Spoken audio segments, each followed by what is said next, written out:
What's up, guys? This is JTQ9 of SSX-1, and welcome back to the channel. Season 33, War number 10. Let's get it going on. We got SSX versus the MIBR. Yeah, a little play on words there. Thought we'd bring this up as we claim it wants to be, at this point, a season to forget. Well, anyway, it's not completely in the scrapyards just yet. But anyway, we'll see how this one goes, and we'll comment further a little bit at the end. Anyway, in this one here, I've got a 5-fight war. Again, this Void, man, I don't know where I've seen him before. I think I've taken it before. Oh, you guys know this is fighting number 9 against him out of 10 wars this season, so it's nothing new. This is actually one of the cleaner ones, I think. I don't know. I've taken him so many times now, it's hard to remember exactly what. I know I didn't die. I know I didn't have to use very much of a potion to heal for my next fight, so we're going to go with it was pretty clean. This one here, yeah, no, there's nothing much to it. As you know, I like to throw the SP1 as because Void's Incinerate immune. You cannot do very much damage if you throw an SP2, so the Peni cycle is completely out of line. Keep track of the count, keep track of the timer, and then just go ham, basically. Again, this was after the last time I took this last war, where I had a couple debuffs on me. I think I took a couple of hits to the face. This one here, like I said, went down relatively easily in a relatively quick way. So we got through that one pretty quick. So next we got Domino on node 18 here. Again, you've seen me take this, I think, once, maybe twice before. It's all becoming a blur now. But anyways, again, another opportunity to showcase Peni Parker as an R4. I love it. Put the Invol boost on here that I was going to use it for this one and for the next one, since my availability of them is very low at the moment. I only have 2, and I was hoping to save it for my second set of fights. But this one here, she gets to an SP1 much quicker because of power gain 1, and then doesn't go very much beyond that. Typically, as you know, with the Peni cycle, you like to throw the SP1 when they're close to a bar, 2 bars of power, just to get those additional charges. But because there's a significant chance that Domino basically goes lucky at every time she crosses a bar of power, you have to be very, very careful. Like there, I was noticed for the first time in a while, she didn't get the lucky as she's crossing a bar of power, so I was able to throw the SP1 to get my Spidey charges up. And then at this point, assuming I don't take an auto block at any point, it's just building to the SP2, and then it will be fight over. So the crit damage wasn't doing very much, and as you can see, before I can even explain as the fight was going on, it was already over. So happy to get those 2 out of the way. Nice little warm-up. I love taking this lane. As you know, I've taken it basically every single war, well, at least 9 of the 10, so it gives you a good kind of warm-up heading into the next round. Here I've got the Maw on Kinetic Transference. I've got Doom. This one here, I just keep knocking them down, have them throw the SP1s, punish them, and you can't do a normal Doom cycle. So if I'm going to throw an SP3, which I think I might... Anyway, we'll get to it as we go through. The idea is you throw it kind of only in case of emergency. I mean, the idea would be just to kind of keep them under power control, build back to that SP2 at some point, so you can throw it with the Fury up ideally. But worst case, as you can see, just a couple of heavies, make sure the stagger's up, so when he does throw the SP1, that you're not stuck with the unstoppable. So I think, this was where I pushed him a little too far by accident. Got the stagger up, so in case he does throw a special, it's still not going to go unstoppable. So I threw the Doom cycle here, and I don't know why I didn't accelerate that forward. Sorry, I apologize for that. Usually the SP3s I push forward, but as you can see, can't really do a real Doom cycle because he won't lose as much power, or you won't gain as much to be able to do it. But at this point, so if you notice, I'm going to be trying to,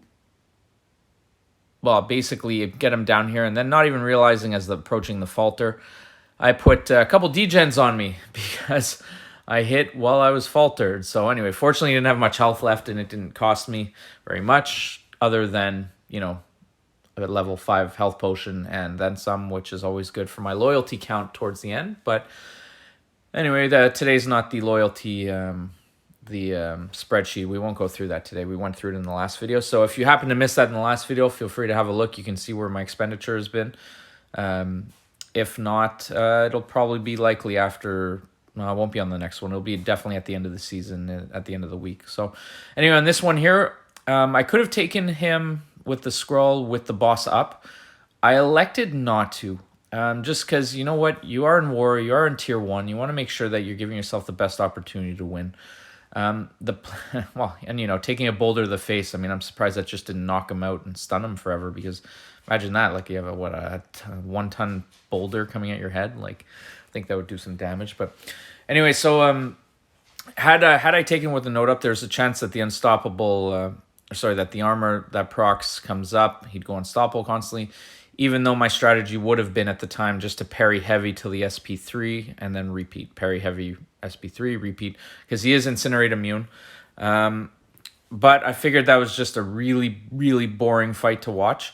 So I waited till the boss went down, because it also had no impact on my next fight as well. And then that way it's basically you just pay attention to the 25-second timer that's for the falter. And then after that, Doom can basically nullify any of the buffs that are up or get rid of them. And he's not really that dangerous at that point, since I am armor break immune. So I'm not going to get any more debuffs kind of at me at this point, which would send him unblockable. So yeah, I end up getting to a Doom cycle again.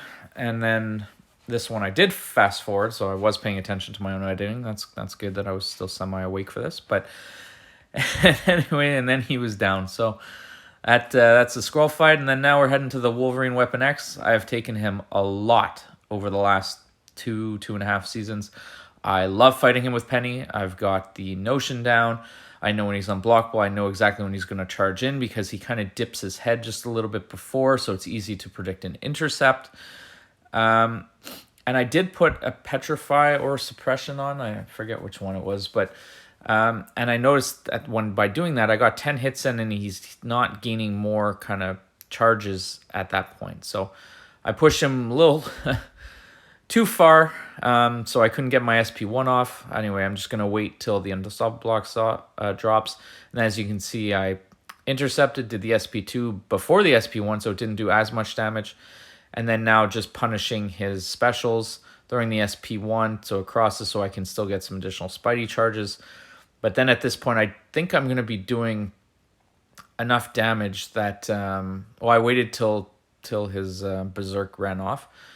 And then I think at this point, I was just going to throw SP1s. A, to get my Spidey charges up, but B, because I didn't think I would get back to an SP2 in time.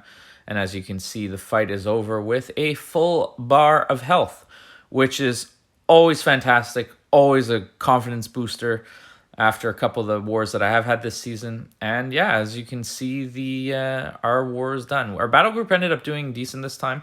Unfortunately, I forgot to snap a shot, but we did significantly better than the other battle group.